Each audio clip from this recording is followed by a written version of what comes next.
सास की रसोई या बहू की रसोई? सुबह सुबह रवि जी की नींद खुली तो रसोई से आवाज आ रही थी। देखा तो सुमन जी और बहू प्रीति के बीच में कुछ बहस हो रही थी। इतने में दीप भी अपने कमरे से निकलकर बाहर आ गया, पर दोनों बाप बेटे ने बीच में बोलना उचित नहीं समझा तो चुपचाप वहां से खिसक लिए। आखिर दोनों के बीच में बोलना अपना ही सिर फोड़ने के बराबर था। प्रीति जब से शादी होकर बर्मा निवास आई है, घर में खुशियों का माहौल रहा है। आखिर वह इस पीढ़ी की पहली बहू जो ठहरी। बर्मा परिवार में रवि जी, उनकी पत्नी सुमन जी, बेटा दीप और बहू प्रीति, छोटा बेटा अवनीश और बेटे जिया है। प्रीति और दीप की शादी को 1 साल होने को है। परिवार में सब मिलजुल कर रहना पसंद करते हैं और प्रीति ने भी अपने आप को इसी रंग में रंग लिया है। परिवार में वैसे तो कोई क्लेश नहीं है। प्रीति की बनती भी सबसे अच्छी है, पर एक ही जगह ऐसी है जहां पर सास बहू में तकरार हो जाती है, और वह है रसोई।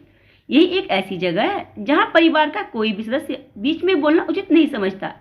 दरअसल रसोई पर सुमन जी का एक छत्र राज रहा है, पर बहू के आने के बाद जहां दूसरी सास अपनी बहुओं पर सारी जिम्मेदारी डाल देती है और रसोई में जाकर भी नहीं झांकती, वही सुमन जी ऐसा नहीं कर पाई।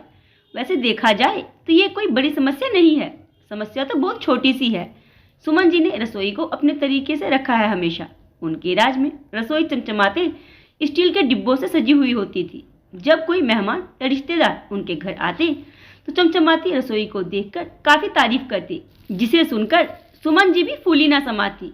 पर अब प्रीति रसोई में काम करती है तो जाहिर सी बात है वह रसोई को अपने तरीके से रखना पसंद करती है। इसीलिए जब प्रीति ने रसोई की जिम्मेदारी उठाई तो सुमन जी के बसाए हुए स्टील के डिब्बों को स्टोर में जगह दे दी गई और उनकी जगह नए प्लास्टिक के कंटेनर वहां रख दिए गए, जिससे सामान देखने में आसानी हो जाती। बस इसी कारण से घर में शीत युद्ध की स्थिति हो गई है, क्योंकि सुमन जी अपने स्टील के चमचमाते हुए डिब्बों की यह दशा बर्दाश्त नहीं कर पाई और इसी कारण वह कुछ न कुछ बोल देती, जिसके कारण प्रीति भी पलटकर जवाब दे देती और फिर एक दूसरे को जवाब देते हुए कब वह बहस बन जाती दोनों को ही पता नहीं चलता।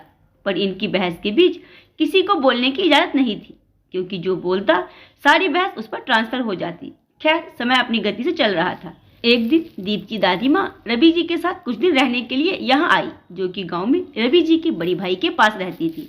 उन्होंने घर आने के बाद अपनी आदत अनुसार जब घर का मुआयना किया तो उन्होंने प्रीति की सुघरता और रसोई के रखरखाव को देखकर उसकी काफी तारीफ की। अरे वाह प्रीति बेटा, तुमने तो रसोई का पूरा नक्शा ही बदल दिया। कितने सालों बाद मैं इस रसोई में बदलाव देख रही हूँ। काफी अच्छा बदलाव किया है तुमने अपनी रसोई में। सुनकर प्रीति बड़ी खुश हो गई, पर पास ही खड़ी सुमन जी को यह बात बर्दाश्त न हुई। क्या खाक अच्छा बदलाव किया है माँ जी?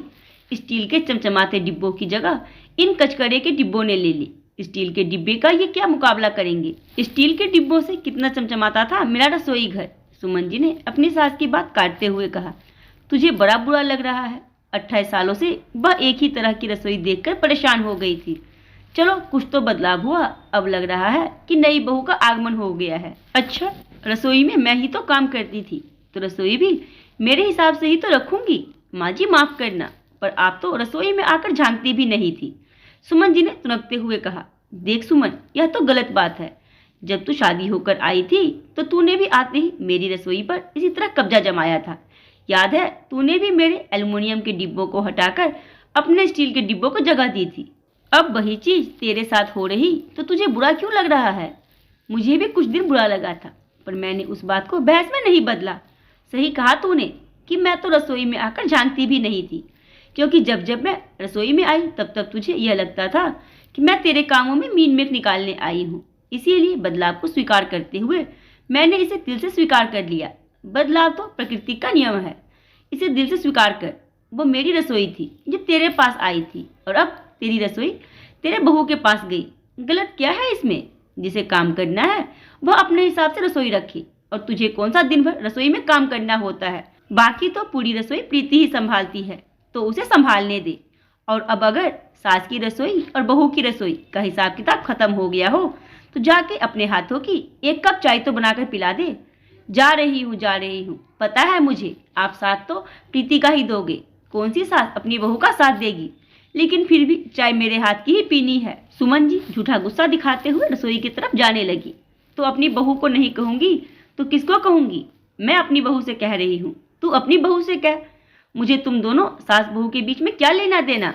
पर छोटी सी बात दादी माँ की समझदारी से संभल गई, और सही भी है। रसोई जिसकी है वह उसे अपने तरीके से रखे, क्योंकि शायद रसोई ही वह हिस्सा है घर का जिसमें सबसे ज्यादा किसी गृहिणी का समय बीतता है। तो आज की कहानी के बारे में अपने हमें जरूर दें, और कहानी पसंद आई हो तो वीडियो को लाइक, चैनल सब्सक्राइब और वीडियो को शेयर करना ना भूलें।